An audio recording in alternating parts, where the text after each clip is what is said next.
So hi guys, welcome back to another video of renegade immortal and I hope कि तुम लोग बहुत ही ज्यादा अच्छे और मजे में होगे। और जैसा कि तुम जानते हो कि वीडियो में आगे बढ़ने से पहले तुम्हें क्या करना है। अगर इससे पहले का एपिसोड अभी तक चेकआउट नहीं किया है तो यहाँ आई बटन पे उसका लिंक आ रहा होगा, पहले जाओ और जाकर उसे देख लो, वरना इस कमाल के वीडियो में तुम्हें बिल्कुल मजा नहीं आने वाला। और अगर तुमने देख लिया है तो बिना किसी देर के फटाफट से आज की इस वीडियो को शुरू करते हैं। लेकिन उससे पहले एक बात बताओ, मुझे क्या बार बार याद दिलाना पड़ेगा कि देखो चैनल को तुमने सब्सक्राइब नहीं किया, जल्दी से जाके सब्सक्राइब करो। मुझे हर वीडियो में बोलना पड़ेगा क्या? रेनेगेड इमॉर्टल मेरी फेवरेट सीरीज है, रेनेगेड इमॉर्टल तुम्हारी फेवरेट सीरीज है। मुझे बोलने में मजा आता है, तुम्हें सुनने में मजा आता है, तो फिर सब्सक्राइब क्यों नहीं करते? गलत बात है यार, हम इतनी मेहनत करते हैं, तुम आते हो वीडियो देखकर मुंह उठा के चले जाते हो। This is too bad. करो यार, तुम्हारा इसमें कुछ नहीं जाता। बट एज अ एक्सप्लेनर मुझे पता चलता है कि मुझे सुनने वालों में एक इंसान और बढ़ चुका है। तो गाइस, अगर रेनेगेड इमॉर्टल तुम्हारी भी फेवरेट सीरीज है तो सब्सक्राइब करके हमारी इस कम्युनिटी का हिस्सा बन जाओ, ठीक है ना? तो चलो फिर बिना किसी देरी के आज के इस वीडियो को अब शुरू करते हैं। सो होमीज, जैसे कि हमने लास्ट एपिसोड में देखा था, जहाँ पर पहले तो वांग लिन ने ज़ोक्यू जी के डिसाइपल क्यांग फेंग को खूब बचाया, जिसके बाद जब हम देखते हैं कि सोल रिफाइनिंग सेक्ट में दूतियान और वांग लिन एंटर हो जाते हैं और फिर वांग लिन उन सेलेस्टियल जेड्स को लेकर एक केव के अंदर चला जाता है, जहाँ पर वो अपनी बॉडी को रिफाइन करके सोल ट्रांसफॉर्मेशन लेवल पर ब्रेक थ्रू करने वाला था। इसी दौरान वहाँ पर ज़ोक्यू जी भी आ जाता है, जो कि यहाँ पर दूतियान से उसका 1 मिलियन सोल फ्लैग लेने आया था। और अपने सेक्ट के प्राइड, इस नेशनल ट्रेजर को बचाने के लिए दूतियान अपनी जी जान तक लगा देता है। लेकिन ज़ोक्यू जी भी बिल्कुल कम नहीं था और हम देखते हैं कि वो एंड में उससे 4th सोल भी ले लेता है। साथ ही अब वो यहाँ पर दूतियान की जान लेने वाला था। लेकिन तभी हम देखते हैं कि वहाँ पर वांग लिन आ जाता है, जिसके अंदर की सीतुनन की सोल थी और जिसने की वांग लिन की बॉडी को पोजेस करके रखा हुआ था। और फिर इनडायरेक्टली ही सही पर वांग लिन ने यहाँ पर सीतुनन की हेल्प से क्यांग फेंग के मास्टर यानी कि ज़ोक्यू जी को भी बचा डाला। यहाँ पर ज़ोक्यू जी की हालत इस हद तक बुरी हो जाती है सीतुनन को देखकर कि वो वहाँ से दुम दबाकर भाग जाता है। और आगे तो हमारे इस चैप्टर के स्टार्टिंग में ही हमें ज़ोक्यू जी को दिखाया जाता है, जहाँ पर वो अभी भी उसी सदमे में होता है। उसे यकीन नहीं हो रहा था कि अभी पलक झपकते उसके साथ क्या कुछ हो गया। यहाँ पर उसके मन में डाउट तो होता है कि शायद यहाँ पर जो 2nd जनरेशन का सुजाकू है वो अभी अभी अपनी नींद से जागा है, तो शायद उसकी ताकत अभी पीक पर ना हो। लेकिन उसके अंदर इतनी हिम्मत नहीं होती कि वो यहाँ पर इतना बड़ा रिस्क ले, क्योंकि अगर उसने जो भी अभी तक सोचा है वो सब कुछ गलत निकला और 2nd जनरेशन का सुजाकू अपने पीक पर हुआ तो वो सेकंड्स में इसकी जान ले लेगा। जिसके बाद हम देखते हैं कि ज़ोक्यू से दोबारा से ये ख्याल अपने दिमाग में नहीं रहता और वो माउंट सुजाकू की तरफ निकल जाता है। इसी के साथ सीन शिफ्ट होता है, हमें सोल रिफाइनिंग सेक्ट के अंदर का सीन दिखाया जाता है, जहाँ पर दूतियान बस हैरानी के साथ मुंह खोलकर वांग लिन को देखे जा रहे थे, क्योंकि उन्हें यकीन ही नहीं हो रहा था कि वांग लिन इस हद तक कैसे बदल गया। लेकिन तभी वो नोटिस करते हैं कि वांग लिन का चेहरा पीला पड़ चुका है, साथ ही वो बहुत ही ज्यादा पेन में भी उसे नजर आता है। इसी वजह से वो समझ जाता है कि वांग लिन की बॉडी में इस वक्त कोई और है और जिसने कि यहाँ पर वांग लिन की बॉडी को पोजेस करके रखा हुआ था। इसी के नेक्स्ट सीन में हम देखते हैं कि एक अच्छा मास्टर होने के नाते दूतियान से ये देखा नहीं चाहता और वो इमीडिएटली वांग लिन को उस पेन से आजाद कराने के लिए अपनी पावर को कलेक्ट करना शुरू कर देता है। लेकिन तभी हम देखते हैं कि वांग लिन अपनी आंखें खोलता है और कहने लगता है कि सीनियर प्लीज रुक जाइए, हम जैसा सोच रहे हैं वैसा कुछ भी नहीं है और मैं बिल्कुल ठीक हूँ। यहाँ पर वांग लिन से ये बात सुनने के बाद दूतियान राहत की सांस लेता है और वो समझ जाता है कि यहाँ पर कोई ना कोई खिचड़ी तो पक रही है। अब यहाँ पर मैं तुम्हें एक छोटी सी बात बता दूं कि दूतियान को कोई आइडिया नहीं है कि इस वक्त वांग लिन के अंदर जो सोल है वो असल में 2nd जनरेशन का Suzaku. So move to the story. यहाँ पर दूतियान बहुत ही ज्यादा क्यूरियस होते हुए वांग लिन से पूछने लगता है कि बताओ आखिर तुम्हारे साथ अभी अभी क्या हुआ था। लेकिन इमीडिएटली हम देखते हैं कि वांग लिन के अंदर से सीतुनन की वॉइस आती है, जो कि यहाँ पर दूतियान से कहती है, छोटे बच्चे आखिर तुम्हें मरने की इतनी जल्दी क्या थी? मुझे पता है कि तुम्हारे पास बिल्कुल भी लाइफ फोर्स नहीं है, और इसका मतलब ये नहीं है कि मुझे गुस्सा नहीं आएगा और मैं तुम्हें जान से मारूंगा नहीं। यहाँ पर ये कहते साथ ही हम देखते हैं कि वांग लिन का जो फोरहेड था उसमें से बहुत ही इंटेंस अमाउंट में एनर्जी निकलना शुरू हो जाती है, जो कि एक जगह पे जाकर गैदर होती है और फिर वो धीरे धीरे करके एक बहुत बड़े से जायंट अवतार का फिगर ले लेती है, जो कि दिखने में बहुत ही ज्यादा माइटी लग रहा था। इसी दौरान हमें उस अवतार में से बहुत ही इंटेंस अमाउंट में डिमोनिक ऑरा भी नजर आ रहा होता है, जिससे आसपास का एटमॉस्फेयर भी चेंज होना शुरू कर देता है। बादल अपने आप गरजना शुरू कर देते हैं, चारों तरफ बहुत ही तेज आंधी चलना शुरू हो जाती है और हमें यहाँ पर सीतुनन का डिमोनिक ऑरा भी फील होता है। यहाँ पर वांग लिन भी साइड में खड़ा होकर ये नजारा देख रहा होता है कि तभी हमें पास्ट का सीन दिखाया जाता है और हमें बताया जाता है कि जब यहाँ पर ज़ो क्यूज़ी ने अपने उसी सुजाकू फ्लेम की मदद से आसपास की सारी चीजों को जला दिया था और वांग लिन जिस केव में था वो केव डिस्ट्रॉय हो रही थी। इसी मोमेंट पर हमें दिखाया जाता है कि वांग लिन की जो ओरिजिन सोल थी वो उसकी बॉडी में एंटर हो जाती है, विच मीन कि वांग लिन जो सोल ट्रांसफॉर्मेशन लेवल पर पहुंचने के लिए जो लास्ट स्टेज होती है जिसमें कि अपनी ओरिजिन सोल के बाद अपनी बॉडी को भी रिफाइन करना होता है और वांग लिन ने इसे ऑलमोस्ट कंप्लीट कर लिया था। और बस जैसे ही वो केव पूरी तरीके से डिस्ट्रॉय होने वाली थी, वांग लिन की वो ओरिजिन सोल उसकी बॉडी में एंटर हो जाती है, जिसके बाद वांग लिन उस हेवीली डिफाइंग बीट के अंदर चला जाता है। और जैसे कि तुम्हें पता है कि सीतुनन ने वांग लिन से कहा था कि जब तुम सोल ट्रांसफॉर्मेशन लेवल पर पहुंच जाओगे तो तुम मुझे यहाँ से आजाद कर दोगे। सो या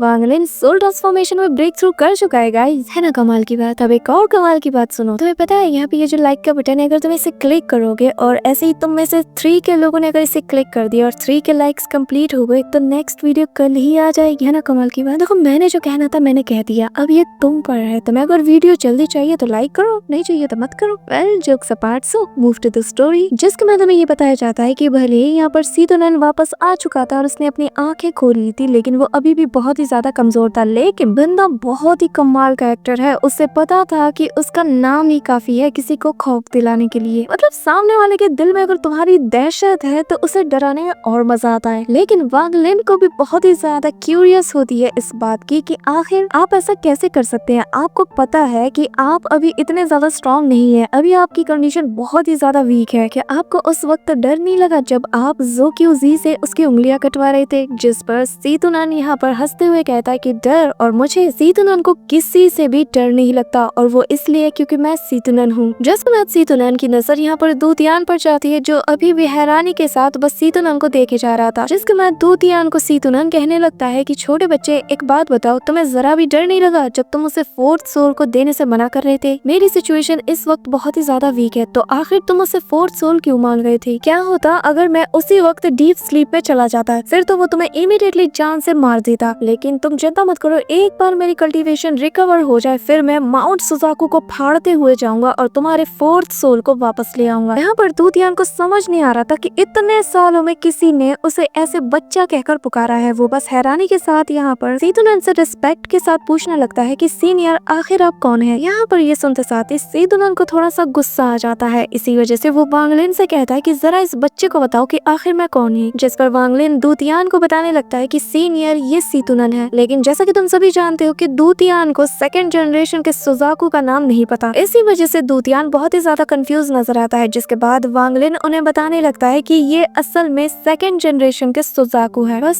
फिर क्या, यहाँ पर दूतियान बहुत बुरी तरीके से कांपते हुए 2 कदम पीछे हट जाता है। उसकी आंखें बिना पल के झपकाए बस यहाँ पर सीतुनन को ही देखे जा रही थी। उसे अपनी नजरों पर यकीन ही नहीं हो रहा था कि उसके सामने जो इस वक्त खड़ा है वो 2nd जनरेशन का सुजाकू है। अब यहाँ पर तुम्हें एक बात मैं बता दूं कि भले ही यहाँ के लोगों को 2nd जनरेशन के सुजाकू के नाम का ना पता हो, लेकिन सभी को यहाँ पर उनके टाइटल का पता था। इवन कि वो 1st जनरेशन के सुजाकू से भी बहुत ज्यादा फेमस थे। जिसके बाद हम देखते हैं कि दूतियान अपने घुटनों के बल आते साथ ही यहाँ पर सीतुनन को रिस्पेक्ट के साथ ग्रीट करते हुए कहता है कि सोल रिफाइनिंग सेक्ट का ये मामूली सा जूनियर 2nd जनरेशन के सुजाकू को रिस्पेक्टफुली ग्रीट करता है। जिस पर सीतुनन उससे कहने लगता है कि क्योंकि तुमने मेरे वांग लिन की बहुत मदद की, साथ ही तुम अपने नेशनल ट्रेजर जो कि 1 बिलियन सोल फ्लैग है, तुम उसे भी अब वांग लिन को देने वाले हो। साथ ही तुम्हारे ही सेक्ट से मेरा एक पुराना दोस्त बिलोंग करता था जिसने की मेरी उस आखिरी लड़ाई में बहुत मदद की और उसी की वजह से आज मैं यहाँ पर जिंदा हूँ। तो इसलिए मैं तुमसे वादा करता हूँ कि तुम्हारे मरने के बाद तुम्हारा ये सोल रिफाइनिंग सेक्ट मेरी जिम्मेदारी होगी। इसे मैं बहुत ही ऊंचाइयों तक ले जाऊंगा। यहाँ पर दूतियान के इन आखिरी लम्हों में जब वो ये बात सुनता है तो उसका बरसों पुराना सपना अब उसे सच होता हुआ नजर आता है। भले ही उसे ये सारी उम्मीदें पहले वांग लिन से थी, लेकिन अब जब सीतुनन जैसे पावरफुल बंदे ने इसका जिम्मा उठा लिया है तो दूतियान यहाँ पर सुकून की मौत मर सकता है। जिसके बाद दूतियान अपने आखिरी अल्फाजों में वांग लिन से कहने लगता है कि वांग लिन, भले ही इस 1 मिलियन सोल फ्लैग में से सबसे पावरफुल सोल यानी कि 4th सोल साथ ही 10 प्राइमरी सोल्स जा चुके हैं, लेकिन ये फिर भी बहुत ही ज्यादा पावरफुल है और मुझे उम्मीद है कि तुम मुझे मुझे आगे भी याद रखोगे। ये कहते साथ ही हम देखते हैं कि यहाँ पर दूतियान मर जाता है और उसकी वो सोल यहाँ पर 1 मिलियन सोल फ्लैग के द्वारा अब्सॉर्ब कर लिया जाता है। यहाँ पर दूतियान को ऐसे जाता हुआ देखकर वांग लिन भी थोड़ा अपसेट हो जाता है और फिर वो उसे बहुत ही रिस्पेक्टफुली नील डाउन होकर बहुत ही रिस्पेक्ट के साथ उसे ग्रीट करते हुए कहने लगता है कि सीनियर, भले ही आप मेरे मास्टर नहीं थे और ना ही मैं आपका डिसाइपल, लेकिन आपने फिर भी मुझे एक डिसाइपल की तरह ही हमेशा ट्रीट किया। मेरी हर मुश्किल में आपने मेरी मदद की और वांग लिन आपके इस एहसान को कभी भी नहीं भूलेगा। ये कहते साथ ही वो माउंट सुजाकू की तरफ पलटते हुए कहने लगता है कि ज़ो क्यूजी, जिस दिन मैं तुम्हारे लेवल तक पहुंच गया ना, उस दिन मैं तुम्हें ढूंढ निकालूंगा और जान से मार डालूंगा। यहाँ पर हमें बताया जाता है कि वांग लिन असल में इतने ज्यादा गुस्से में इसलिए था क्योंकि जब ज़ो क्यूजी ने उस सुजाकू फ्लेम का यूज किया था तो वो इस हद तक पावरफुल थे कि उसने आधे से ज्यादा सोल रिफाइनिंग सेक्ट को डिस्ट्रॉय कर दिया था, जिस वजह से जो आधे से ज्यादा डिसाइपल्स थे उनकी जान वहाँ पर चली जाती है। साथ ही जो बचे कुछ मास्टर्स भी थे वो भी अपनी जान से हाथ धो बैठते हैं। इसी वजह से वांग लिन को अपने इस सेक्ट का बदला तो हर हाल में लेना ही था। आफ्टर ऑल वो सोल रिफाइनिंग सेक्ट का इकलौता कोर डिसाइपल है। इसी दौरान सीतुनन भी उसे प्रोत्साहित करते हुए कहने लगता है कि हाँ, इस बंदे का नाम याद रखना क्योंकि तुम्हें इससे भी ज्यादा पावरफुल बनना है और फिर इसे जान से मार भी डालना है। जिसके बाद सीतुनन वांग लिन से कहने लगता है कि फिलहाल के लिए मुझे अपने लिए एक बहुत अच्छी सी बॉडी ढूंढनी होगी ताकि मैं उसके जरिए से अपनी कल्टीवेशन को दोबारा से गेन कर सकूं। जिस पर यहाँ पर वांग लिन के दिमाग में सडनली कियांग फेंग का आइडिया आता है और वो बताने लगता है कि ज़ो क्यूजी का जो डिसाइपल है कियांग फेंग, वो शायद आपके लिए एक बेहतरीन बॉडी हो सकती है। जिस पर सीतुनन उससे मना करते हुए कहता है कि मैंने फर्स्ट जनरेशन के जो सुजाकू थे उनसे वादा किया था कि मैं सुजाकू के किसी भी लीडर या उनसे जुड़े किसी भी डिसाइपल की जान नहीं लूंगा। इसी वजह से मैं ज़ो क्यूजी को भी जान से नहीं मार सकता, लेकिन तुम मार सकते हो। और सीतुनन वो इंसान है जो कि अपने वादे से कभी भी नहीं मुकरता। जो कहते साथ ही हम देखते हैं कि सीतुनन अपने डिवाइन सेंसेस को चारों तरफ फैला देता है। इसी दौरान उसे एक बॉडी मिल जाती है और वो कहने लगता है कि यकीन नहीं होता कि इतने कमाल के मटेरियल से बनी हुई बॉडी यहाँ पर अवेलेबल है। जिसके बाद हम देखते हैं कि वो नॉर्थ के साइड में वांग लिन को लेकर उड़ना शुरू कर देता है, लेकिन सीतुनन की स्पीड वांग लिन से ज्यादा होती है। इसी वजह से वांग लिन अपने उसी मॉस्क्यूटो बीस्ट को बाहर निकाल लेता है। जो देखते साथ ही सीतुनन उस बीस्ट को देखकर बहुत ही ज्यादा हैरान हो जाता है और फिर वो उसके अंदर इंटरेस्ट लेते हुए कहने लगता है कि जब मेरी कल्टीवेशन पूरी हो जाएगी तो मैं चाहता हूँ कि तुम मुझे ये बीस्ट दे दो ताकि मैं इसकी लाइफ पर बहुत ही अच्छे से रिसर्च कर पाऊँ। जिस पर हम देखते हैं कि वो मॉस्क्यूटो बीस्ट बहुत ही ज्यादा डर जाता है और वांग लिन की तरफ देखना शुरू कर देता है। लेकिन हम भी देखते हैं कि वांग लिन एक जिद्दी बच्चे की तरह उसे बार बार मना करता रहता है और यहाँ पर सीतुनन उसे बार बार मांगता है, लेकिन वांग लिन फिर भी नहीं देता। जिसके बाद हम देखते हैं कि सीतुनन उससे ये भी कहता है कि चिंता मत करो, मेरी रिसर्च के दौरान तुम्हारे इस बीस्ट को कोई भी हार्म नहीं पहुंचाया जाएगा। साथ ही उस रिसर्च के बाद तुम्हारा ये बीस्ट जो है पहले से कई गुना ज्यादा पावरफुल भी हो जाएगा। लेकिन हम देखते हैं कि वांग लिन फिर भी मना कर देता है। जिस पर हम देखते हैं कि सीतुनन अपना सिर पकड़कर बैठ जाता है और कहने लगता है कि आखिर तुम कितने ज्यादा जिद्दी बच्चे हो। मुझे यानी कि सीतुनन को आज तक किसी ने भी ना नहीं कहा। मैंने तो फर्स्ट जनरेशन के सुजाकू के कॉक्यूबाइन तक को छीन लिया था। ऐसी कोई चीज नहीं जिसे कि सीतुनन आज तक हासिल नहीं कर पाया, तो आखिर तुम मुझे ये दे क्यों नहीं देते। इस पर हम देखते हैं कि वांग लिन कोई जवाब नहीं देता। इस वजह से हम देखते हैं कि यहाँ पर सीतुनन थक हार कर बैठ जाता है और फिर कहने लगता है कि आखिर तुम कितने ज्यादा जिद्दी बच्चे हो। क्या तुम्हें वो दिन याद नहीं जब तुम्हें कल्टीवेशन का कुछ भी नहीं पता था? मैंने ही तुम्हें कल्टीवेशन का सही मेथड बताया, साथ ही कैसे दूसरों के फाउंडेशन को चुराया जाए ये भी मैंने तुम्हें बताया और न जाने कितनी बार मैंने तुम्हारी जान बचाई। तुम्हें बचपन से लेके आज तक मैंने ही ट्रेन किया है, तो क्या तुम मुझे ये चीज नहीं दे सकते। यहाँ पर सीतुनन वांग लिन को इमोशनली ब्लैकमेल करना शुरू कर देता है, जो देखकर सीतुनन भी समझ जाता है कि यहाँ पर क्या चल रहा है और फिर एंड में वांग लिन भी थक हार कर उसे ये चीज दे देता है। इसी दौरान नॉर्थ की तरफ उड़ते हुए वांग लिन यहाँ पर सीतुनन से पूछने लगता है कि क्या आपको जी रियलम के बारे में कुछ पता है। जो सुनते साथ ही सीतुनन शॉक्ड हो जाता है और फिर वो उसे बताता है कि जी दाओ के 3 रियलम होते हैं, जिसमें से सबसे पावरफुल रियलम जी रियलम है। लेकिन मैं जानना चाहता हूँ कि आखिर तुम इसके बारे में क्यों पूछ रहे हो। जिस पर हम देखते हैं कि वांग लिन उसे जी रियलम से जुड़ी अपनी सारी बातें बता देता है और फिर अपने पास से उसी डिवाइस को निकाल कर उसे दिखाता है जिसमें कि उसने अपने जी रियलम को रखा था। जिसके बाद वांग लिन उसे ये भी बताने लगता है कि मुझे एक इन्फॉर्मेशन मिली है जिसकी मदद से अगर मैं कल्टीवेशन प्लैनेट क्रिस्टल का यूज करता हूँ तो इससे मेरा जी रियलम एक नेक्स्ट लेवल पर ब्रेक थ्रू कर जाएगा। क्या ये बात सच है। यहाँ पर सीतुनन वांग लिन के मुंह से कल्टीवेशन प्लैनेट क्रिस्टल का सुनकर बहुत ही ज्यादा शॉक्ड हो जाता है, लेकिन ये बात बहुत लंबी चलने वाली होती है। इसी वजह से वांग लिन से वो कहने लगता है कि इस पर हम फिलहाल किसी और दिन बात करेंगे। इसी दौरान सीतुनन की नजर नॉर्थ के साइड पे ही इमोर्टल क्लैन के लोगों पर जाती है, जहाँ पर वो लोग एक एंशिएंट रिचुअल को परफॉर्म कर रहे थे, जो देखते साथ ही सीतुनन पलक झपकते उनके पास पहुंच जाता है, जहाँ पर हम देखते हैं कि यहाँ पर बड़े बड़े कॉफिन्स में जायंट डीमन क्लैन की बॉडीज रखी हुई थी, लेकिन उनमें से एक कॉफिन ऐसा भी था जो कि बहुत ही ज्यादा प्रीशियस था। इसी दौरान सीतुनन भी वहाँ पर पहुंच जाता है और उसकी नजर भी उसी कॉफिन पर जाती है। साथ ही हम देखते हैं कि हेवनली जेड सेक्ट के भी डिसाइपल्स और उनके जो एंसेस्टर हैं वो भी यहाँ पर पहुंच जाते हैं, क्योंकि वो लोग भी इमोर्टल क्लैन मेंबर के इस एंशिएंट रिचुअल को स्टॉप करने के लिए आए थे। और जैसे ही उस एंसेस्टर की नजर, जिसका नाम की चू युन फे था, जैसे ही उसकी नजर उस कॉफिन पर जाती है तो वो भी बहुत ही ज्यादा हैरान हो जाता है, क्योंकि उस जायंट डीमन की बॉडी के फोरहेड पर एक अलग ही लाइट ग्लो कर रही थी, जिससे साबित होता है कि ये शायद इमोर्टल क्लैन मेंबर्स के लिए बहुत ही ज्यादा प्रीशियस है। इसी वजह से वो आदमी अपने लोगों को उस कॉफिन को डिस्ट्रॉय करने का ऑर्डर देता है, क्योंकि इस जायंट बॉडी से मिल रही एनर्जी की वजह से वहाँ पर एक बहुत जायंट सा रीइंकार्नेशन ट्री अपीयर हो जाता है। इसी दौरान सीन शिफ्ट होता है और हमें ज़ोक्यूज़ी को दिखाया जाता है, जहाँ पर ज़ोक्यूज़ी ने वेस्ट साइड में पनप रहे उस जायंट रीइंकार्नेशन ट्री को पूरी तरीके से डिस्ट्रॉय कर दिया था, लेकिन नॉर्थ की साइड का जो सिनेरियो था वो पूरी तरीके से चेंज था, क्योंकि यहाँ पर सीतुनन पहुंच जाता है और यहाँ मौजूद उस रीइंकार्नेशन ट्री को इमोर्टल क्लैन का एक फोर्थ एंसेस्टर गार्ड कर रहा था। इसी दौरान हम देखते हैं कि सीतुनन यहाँ पर आ तो चुका था, लेकिन वो किसी के भी नजरों में नहीं आ पाया था, ना ही उसकी पावर को कोई भी अब तक सेंस कर पाया था। जिसके बाद हम देखते हैं कि जैसे ही वो रीइंकार्नेशन ट्री अपने फुल ब्लूम में आता है और ग्लो करना शुरू कर देता है, इसी दौरान सीतुनन